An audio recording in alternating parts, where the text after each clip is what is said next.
You're listening to Skeptoid. I'm Brian Dunning from Skeptoid.com. Pop Quiz, St. Patrick's Day. Today we have for you another of Skeptoid's dreaded and infamous pop quizzes. It's not strictly just for fun, and it's not just because it's St. Patrick's Day and we needed a theme. It's really to test how consistently you apply skepticism in your life. Today we're going to see if you are one who has credulously accepted everything you've ever heard about St. Patrick's Day, or if you put everything through the filter of skepticism. Of course, you may be one who knows almost nothing about St. Patrick's Day other than you're supposed to wear green and will likely go out for beer after work. And if that's you, then today you can learn much of the truth behind the holiday and stump your friends and get them to buy that beer for you. Before we get to today's true or false quiz questions, I want to give a very abbreviated history of St. Patrick's Day. Some of the questions have to do with historical associations of various symbols with the holiday. So this quick review will let us better define what we mean by a historical association. Today, St. Patrick's Day is a big drinking party. We drink green beer, we wear green, and the bars put up leprechaun and four-leafed clover decorations. The day celebrates Irish culture. But this was not always the case. These traditions only arose when large number of Irish people began immigrating into the United States, mostly in the 1700s and 1800s. They'd left their culture behind them, and so they revived it once a year with parades and celebrations. Back in their native Ireland, though, St. Patrick's Feast Day had been very different. It was very much a religious holiday, and was spent at church or at home in quiet prayer. And there was, of course, the traditional family feast. Then, in the 1900s, the Irish-American green beer party version began to influence the Irish version, and the first St. Patrick's Day parade was held in Waterford in 1903. So, for the purposes of today's questions, a historical association with St. Patrick's Day refers to the original Irish religious holiday prior to the 20th century, and not to today's modern green beer fest. So with that in mind, let's dive right in with our first myth. Number 1, St. Patrick was Irish. This is perhaps the most obvious thing one might know about St. Patrick, the patron saint of Ireland, and the single person in history most closely associated with Ireland. But is it true or false? False. Patrick was born somewhere on Great Britain, possibly in Scotland, but not on the island of Ireland. And when he was born, Great Britain was part of the Roman Empire. So, really, he was Roman. Romano-British being the modern term assigned to that particular nationality. Much of what's known of him is taken from his autobiography, Confessio, St. Patrick's Confession. When he was about 16 years old, he was among thousands of others captured and taken to Ireland as a slave. After 6 years, he escaped and made it aboard a ship back to Great Britain and was reunited with his family. Eventually, he trained as a missionary and felt called back to Ireland, where he later became the first primate of Ireland, the senior churchman on the island. It was this assignment that became the basis for his being honored with his own day, and for being the patron saint of Ireland. Unlike other known church figures of the day, Patrick's birth and death dates are not known. He was probably born sometime in the 5th century, and probably died early in the 6th century. Dates are established for many of those whom he converted during a period from 496 to 508, so we know he was alive and active as a churchman during those years. Number 2, St. Patrick was associated with the three-leafed shamrock.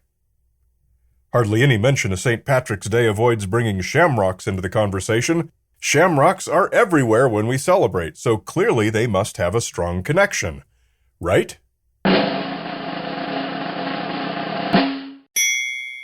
True.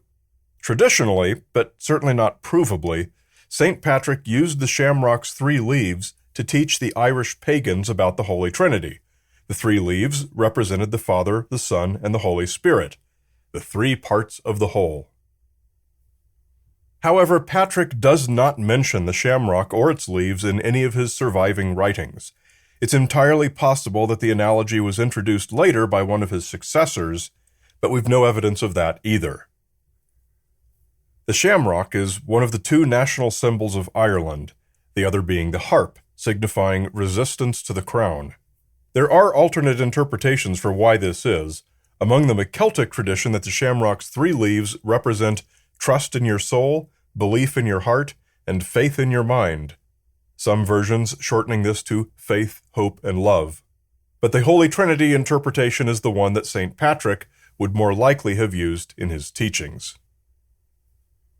Number 3. St. Patrick was associated with the four-leafed clover.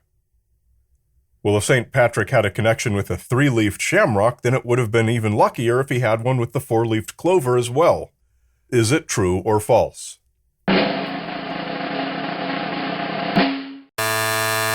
False.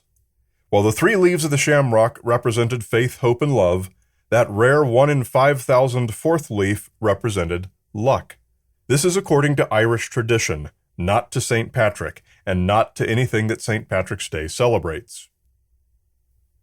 There are stories that Celts or other pagans revered the four-leaf clover as a good luck charm, and by the 1600s this theme had made it into print enough times that it became a permanent Irish fixture.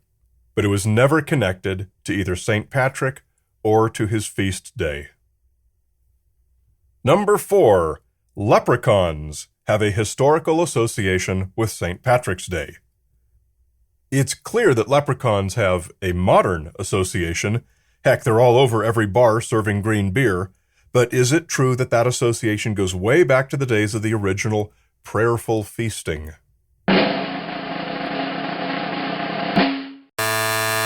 False. Leprechauns are creatures from Irish folklore, but they did not appear in literature until many centuries after St. Patrick's death. They are iconic of Ireland itself and have no connection whatsoever to St. Patrick's Day or to the man himself. Like exactly zero connection.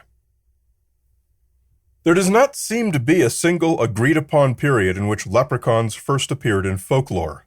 Some sources give it as the 8th century, when an early Celtic work called The Adventure of Fergus featured them as small water sprites.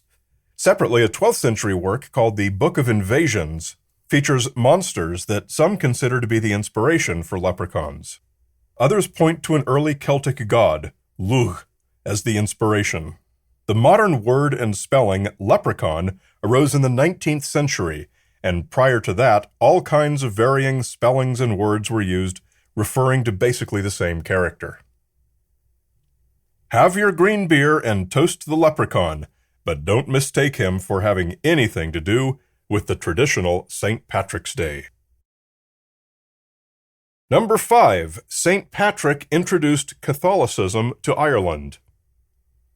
He is the patron saint of Ireland, and one doesn't receive such an honor unless one did something pretty big and good, like, for example, introducing Christianity to an entire island nation.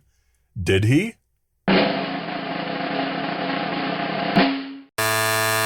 False. Christianity already existed in Ireland and had for some time. While a majority of Irish were pagan, there were Christian monasteries for monks before Patrick ever came there. There was also a prominent bishop already in Ireland, Palladius, who died around 460. Lesser Christian clerics were also known from the period before Patrick. Auxilius, Iserninus, and Secundinus were 3 such men. Patrick can be reasonably credited as being the first head of a truly organized Irish branch of the Church, but the Church itself and many practitioners certainly preceded his arrival. Number 6. Green has a historical association with St. Patrick's Day. There is literally nothing that's not green on St. Patrick's Day. If it's not green already, then it gets dyed green, like the beer and like the Chicago River, which has inspired other cities to do the same. So clearly, green must have some deep historical association with the day, right?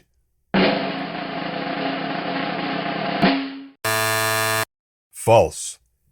If you were going to guess that blue is actually the color historically associated with St. Patrick, that would be wrong too. The Order of St. Patrick was formed in 1783, more than 1,200 years after his death.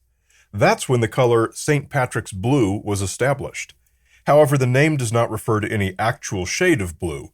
In heraldry, Ireland's symbol is a golden harp on a shield of azure blue, and this was first used in the 13th century.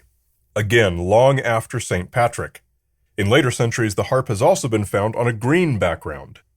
Claims of any particular color being associated with the saint himself are apocryphal and disputed. And as for green, the color that obviously has everything to do with St. Patrick's Day, the question is just as murky.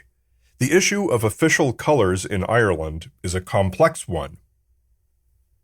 Obviously, green is its de facto, if unofficial, national color. Ireland's flag is green, white, and orange, with green symbolizing the Irish Catholics, white symbolizing peace, and orange symbolizing the Protestants. It comes from the Dutch monarch William of Orange, aka William III, who was King of England, Ireland, and Scotland around the turn of the 18th century. Green likely comes from Ireland's long-standing nickname of the Emerald Isle. It has no association with either St. Patrick or his official feast day at all, but it became the thing you're supposed to wear on St. Patrick's Day for one simple reason. As it's the color of Ireland, it's what Irish Americans wore when celebrating the day. Wear it to show your solidarity with Ireland, not with St. Patrick. Number 7. But you shouldn't wear orange. While you're expected to wear green, there are those who say you shouldn't wear orange. Is this true or false? True. Remember how the orange on the Irish flag commemorates William of Orange, the King of England? Wearing orange would, to some, be interpreted as showing your allegiance to the crown, and that's not something that many Irish nationalists are super cool with. So if you're going to enjoy your green beer, consider not doing so in an orange shirt. Number 8. St. Patrick drove the snakes out of Ireland. Most mentions you'll find of this online dismiss it out of hand, saying it's false that he ever did any such thing. In fact, you're probably more likely to hear that it's false than you are to hear the story of him doing it. However, most such legends have a grain of truth to them. Did St. Patrick do anything that would be construed today as having driven away Ireland's snakes?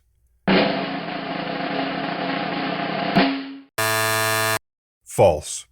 One of the Sunday school stories about St. Patrick is that after he arrived in Ireland, he was attacked by serpents. Serpents are symbols of the devil, and so Patrick cleansed the island by compelling all its snakes off a cliff and into the sea, where they perished. The simple fact is that Ireland never had any snakes. As the last ice age broke up and temperatures became warm enough for reptiles on the British Isles, the ice connecting Ireland to Great Britain was already gone by the time snakes were able to cross from the European mainland to Great Britain. One thing we can say for sure, though, no snakes made it into Ireland on St. Patrick's watch. And those are all the St. Patrick's Day myths we have time for today. Hopefully, you got them all right, and if you did, I raise a green beer in your honor. And on this special day, I say to all who celebrate, Beanachtaí na féile páiricort.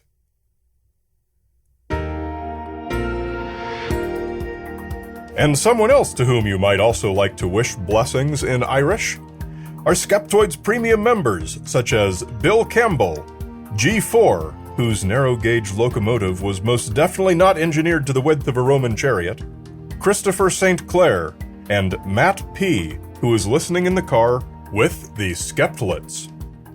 Get the Skeptoid books. They make great bathroom reading, and they're awesome gifts for people who don't listen to podcasts. Get them in our online store at skeptoid.com/store. And remember, every Skeptoid episode has a transcript page at skeptoid.com with complete bibliographic references and further reading suggestions. And they also print out into nicely formatted PDF documents that you can share. You're listening to Skeptoid, a listener-supported program. I'm Brian Dunning from Skeptoid.com.